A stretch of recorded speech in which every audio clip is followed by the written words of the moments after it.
পিজার গোশটা ready হচ্ছে, রান্না করে নিচ্ছি।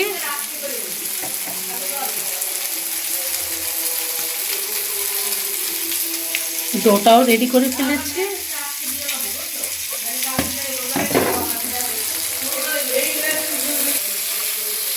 আদা, রসুন, ধনে গুঁড়া, জিরা গুঁড়া, কাঁচামরিচ, এখন ধনে পাতা দেব পিঠার উপরে দেওয়ার জন্য। এটা রেডি করে রেখেছি।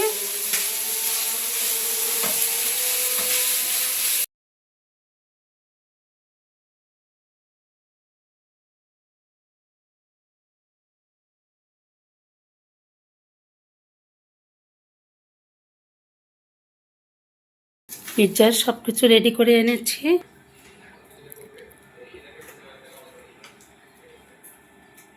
এখন পিৎজাটা তৈরি হবে। উপরে সব কিছু দিয়ে দেব।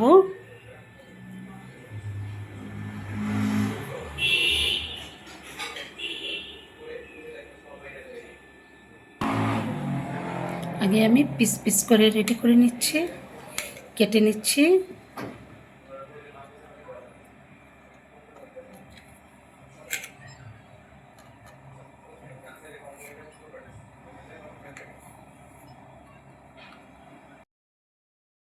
এটা একটু মাঝে মাঝে কাঁটা চামচ দিয়ে ছিদ্র করে নিচ্ছি।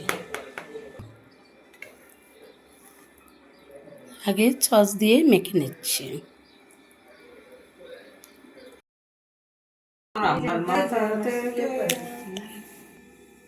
পিৎজা বানানো হয়ে গেল, এখন কেটে নেব।